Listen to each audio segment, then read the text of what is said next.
고종이 펼치고 있는 그 개화 정책 때문이었습니다. 고종이 체결했던 1876년 조일수 조규, 즉 강화도 조약 이후에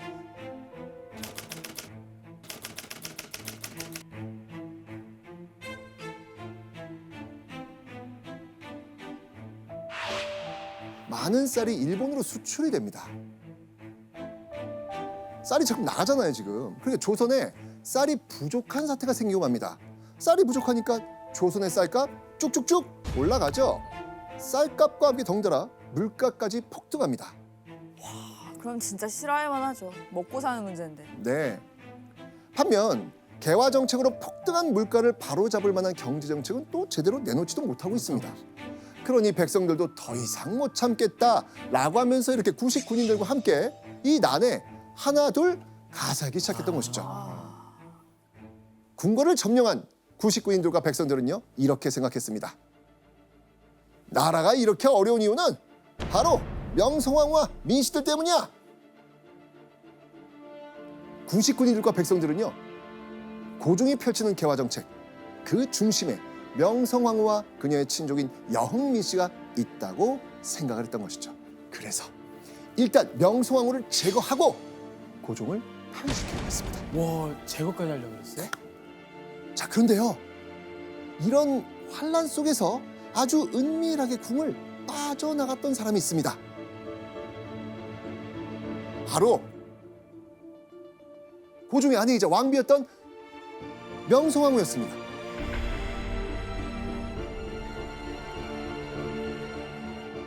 자, 궁궐을 점령한 이 군인들과 백성들은요 명성황후를 집요하게 찾습니다.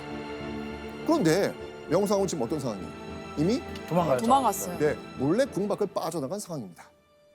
명성황후를 찾지 못하자 이 흥분한 구식 군인과 백성들은요 고종에게 뜻밖의 요구를 합니다. 바로 흥선대원군을 조정에 다시 복귀시켜달라고 요구를 한 거예요. 와. 흥선대원군이 조선 조정에 복귀하고 한 달여가 지난 1882년 7월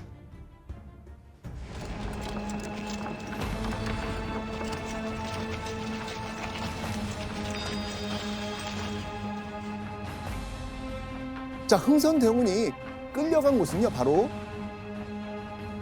청나라 천진이었습니다.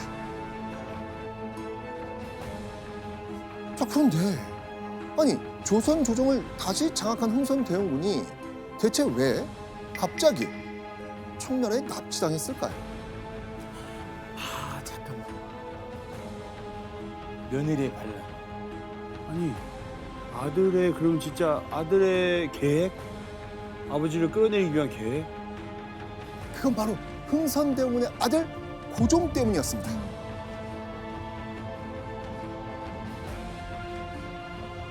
고종은요 흥선대원군이 조정에 돌아오기 전 이모군란을 잠재우기 위해서 이미 청나라에 도움을 요청한 상황이었습니다. 오. 자, 그러니까 고종은요 청나라 군대의 힘으로 이 난을 일으켰던 군인들과 백성들을 진압하려고 했던 것이죠. 하지만 청나라 군대가 도착했을 땐 흥선대원군이 이미 조선 조정을 장악해버린 상황이었습니다. 그런데 이모군란을 잠재우기 위해 조선에 온 청나라 군대가 고종도 미처 생각지 못한 놀라운 일을 벌인 거예요. 바로 왕의 아버지 흥선대원군을 청나라로 납치해간 겁니다. 아, 이건 고전도 생각지 못했던 내용인 거예요? 네. 도와달라고 했는데 그냥. 고종은요 청나라에 아버지 돌려보내 주시오 라고 항의합니다. 또 고종은요 여러 번 사절단을 보내서요 흥선대원군의 송환 요구합니다. 노력하네요. 조선의 국왕이 대원군의 귀국을 요청했는데 진정에서 우러나온 것인가? 라는 청나라 사신의 물음에 조선에서 온 사절단이 사사로운 정 때문이다. 바로 이런 대답을 한 겁니다. 정 때문에?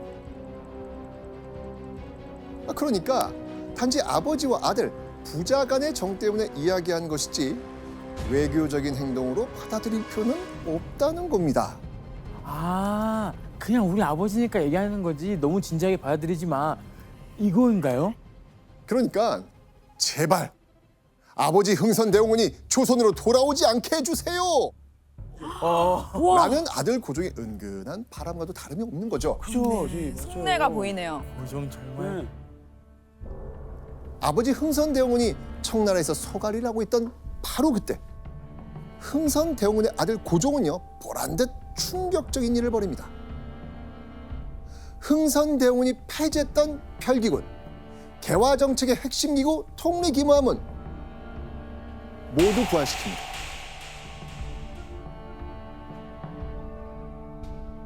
다시 세워요. 다시 또 반복되네요. 네. 그리고 이때 고종의 옆에는 고종을 지지하는 든든한 인물이 있었죠. 누구? 명성황후. 명성황후. 어, 네. 어디에 있어요? 이모 군란 때 도망치듯 궁을 빠져나갔던 명성황후는요 2달 만에 궁궐로 돌아온 상태였습니다. 궁궐로 돌아온 명성황후는요 고종 옆에서 고종의 개혁 정치를 누구보다 지지하고 있었죠. 그렇다면 흥선대원군이 갇혀있는 청나라 상황을 한번 좀 살펴보도록 하겠습니다. 정치 구단이었던 흥선대원군은요 아들 고종이 자신의 송환을 위해 적극적으로 나서지 않는다는 걸 눈치챕니다. 이렇게 아들에게 무시당한 채 청나라에서 하루하루 고통스러운 날을 보낼 수밖에 없었습니다. 아 진짜.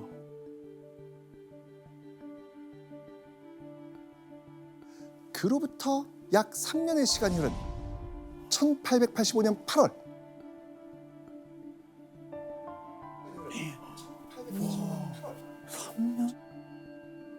자 이때 저 멀리서 낯익은 인물이 한양 도성 안으로 서서히 들어옵니다. 설마. 바로 흥선대원군. 흥선대원군. 맞습니다. 바로 흥선대원군이 조선에 돌아온 겁니다. 와. 흥선대원군이 다시 조선에 돌아올 수 있었던 이유. 흥선대원군의 귀환은요 고종의 불안감을 더욱더 커지게 만들었습니다. 반대로 3년 만에 조선에 돌아온 흥선대원군, 청나라에 있는 자신을 애써 외면했던 아들 고종에게 복수하고 싶은 심정도 들었을 겁니다. 어스름한 새벽, 한양에 탕! 하고 고요한 정적을 깨는 총소리가 울립니다.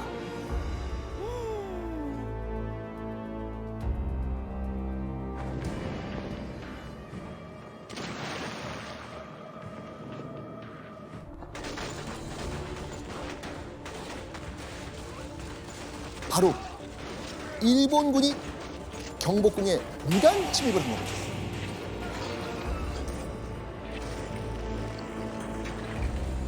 경복궁? 경복궁에 왜 총? 어떻게 된 거지? 자, 근데 이때 일본군의 호위를 받으며 궁에 들어오는 한 사람이 있었습니다. 바로 흥선대원군. 와.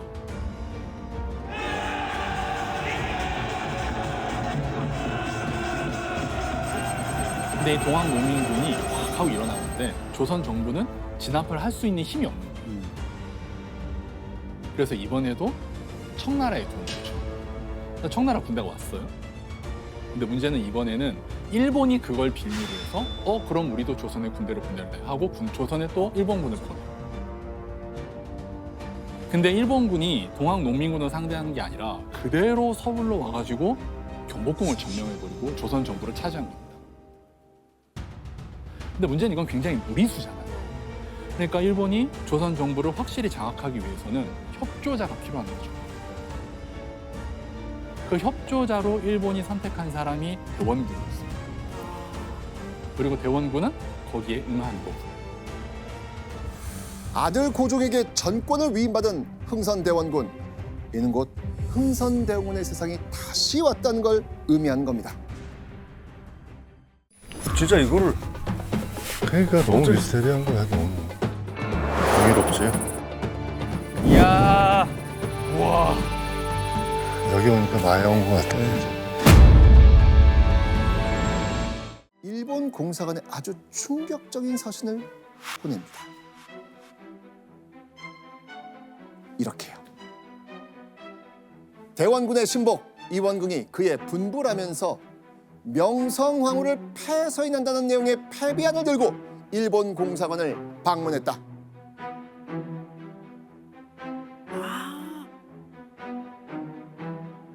고종이 흥선 대원군에게 전권을 위임했다고 해도 이때 실제로 조선 조정은 일본이 장악하고 있었거든요. 심각한 사안에 대해서는 일본의 사전 동의가 반드시 필요했습니다. 그래서 흥선 대원군이 일본 공사관에 명성황후에 대한 패비 요청을 했던 것이죠. 무서운 사람이네. 무서운 사람 진짜. 자, 그런데 일본 공사관 측은 흥선 대원군의 패비 요청을 거절했습니다. 자, 그러자 흥선 대원군은요 명성황후 주변으로 눈을 돌립니다. 없는데. 민씨 집안. 맞습니다. 민씨. 흥선 대원군은 곧바로 민씨 세력 축출에 들어갑니다. 자, 민씨 세력들은요 백성들의 삶을 어렵게 만들었다는 이유로 파직되거나 투옥되거나 유배형을 받습니다. 자, 조선 조정에 복귀하자마자 민씨 세력을 몰아낸 흥선 대원군, 조선의 왕이란 타이틀이 무색하게 고종은 아버지 흥선 대원군의 계획을 막을 힘이 없었습니다. 자, 그런데 일본이 흥선 대원군을 궁 밖으로 내쫓았습니다. 네. 왜 그러죠? 사이 좋았는데. 자, 그 이유는요 바로 일본의 간담을 서늘하게 만든 한 통의 편지 때문이었습니다. 네. 자, 일본의 간담을 서늘하게 한 편지, 그 내용은 과연 무엇이었을지 영시 한번 읽어주시죠. 일본인에게 아부하여 매국행위를 감행한 간악한 무리들을 하루빨리 일소하여 이 위기를 구제해 주시기를 피눈물로 기원하고 또 기원합니다. 자, 일본에 아부하며 매국한 무리를 한 번에 싹 제거해달라. 이 편지 대체 누구에게 보낸 것일까요? 이 편지는 청일전쟁을 앞둔 1894년 7월 흥선대원군이 평양에 주둔하던 청나라군에게 보낸 밀서였습니다. 와, 일본의 힘을 빌려 정권을 장악한 흥선대원군, 하지만 자신이 온전히 조선 조정을 장악하기 위해서는 어떻게 해야 될까요? 일본이 나가야 돼요. 그렇죠. 그렇죠. 응. 정치 구단이었던 흥선대원군은요 재빨리 머리를 굴립니다. 일본은 이제 이용할 만큼 이용해 먹었으니까 이제 일본을 몰아내야 되겠다고 결심을 한 거예요. 심지어 흥선대원군은요 평양 감사에게 청일전쟁이 발발하면 몰래 청나라를 원조하라는 밀서도 보냅니다. 와, 정치 구단 흥선대원군은요 이재희 전략, 앞에선 일본에 협조하는 척하고 청나라의 손을 빌려서 일본의 뒤통수를 때리란 겁니다. 그런데 청나라 군대를 이용해서 일본을 몰아내려고 했던 흥선대원의 계획은 물거품이 되고 맙니다. 왜요? 갑자기? 일본을 쉽게 이길 거라고 믿었던 청나라 군이 맥없이 청일전쟁에서 밀려버리는 거예요. 와. 야. 그리고 얼마 지나지 않아서 흥선대원군이 청나라에 보낸 밀서가 발각되고 만 겁니다. 와. 결국 흥선대원군은요 일본에 의해 조정에 복귀한 지 약 4개월 만에 다시 일본에 의해서 쫓겨납니다. 심지어는요 아들 고종에 의해 흥선대원군의 공덕동 별장 아소당이라는 곳에 또 한 번 가택연금을 당합니다. 갇혀 지내던 흥선대원군이 경복궁에 다시 모습을 드러냅니다. 약간 거의 뭐 불사조네요. 자, 그런데 흥선대원군의 곁에는요, 또다시 일본인 무리가 함께였습니다. 오. 자, 흥선대원군은 왜 아들 부부가 있는 경복궁을 일본인들과 함께 찾은 것일까요?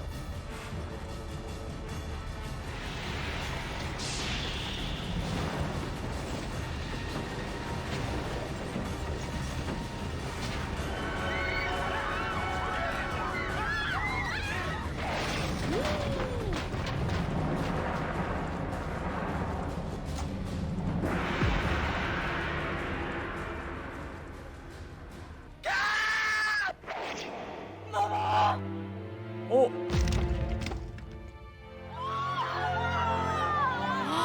와. 한나라의 왕비였던 명성황후가 어처구니 없게도 일본인 자객의 손에 비참하게 살해당합니다.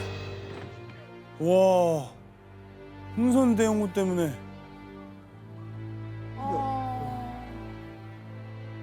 설마 지금 일본군과 흥선대원군이 한 편이 돼서 명성황후를 시해한 거예요?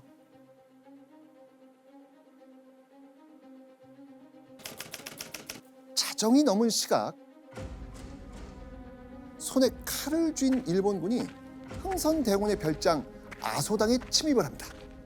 담장을 넘어 흥선대원의 별장인 아소당에 들어간 일본군은요, 흥선대원을 집 밖으로 끌어냅니다. 그리고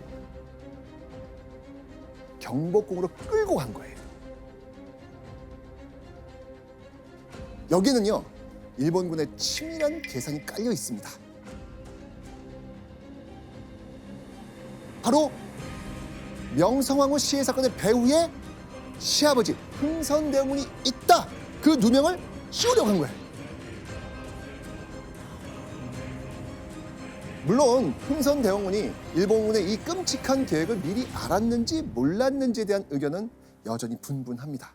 하지만 을미사변 사건 한가운데 명성황후의 시아버지 흥선대원군이 있었다는 것만으로도 이건 엄청난 논란이 됩니다. 엄청난 논란이에요. 그렇죠. 얘기가 달라지죠. 너무 얘기가 처음 알았습니다.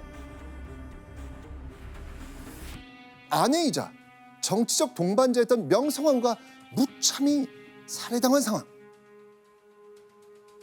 고종은요, 이런 만행을 저지른 일본이 정말 증오스러웠을 겁니다. 그리고 아버지 흥선대원군이 일본인 자객과 함께 나타났다는 것만으로 고종은 아버지를 원망할 수밖에 없었을 겁니다.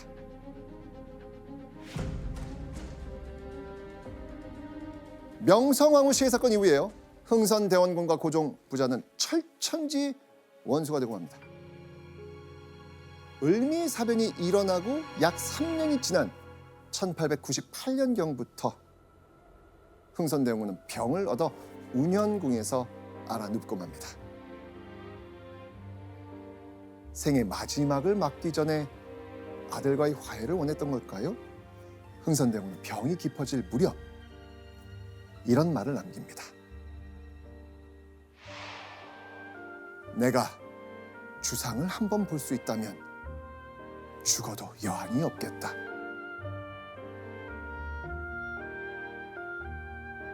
와, 이제 이 권력, 내가 추구했던 것, 이거는 다 이제 허하다, 이제 필요 없다고 느끼니까 그렇죠. 아마 그 아들 생각난 게 아니겠죠? 그러기에는 너무 너무, 길을 너무 강을 넘었어요. 왔어요. 결국 고종은 아버지 흥선대원군의 부탁 들어주지 않습니다. 끝까지 들어주지 않습니다. 그런데요, 화가 풀리지 않았는지 고종은 심지어 아버지 흥선대원군의 장례식에도 오지 않습니다. 와.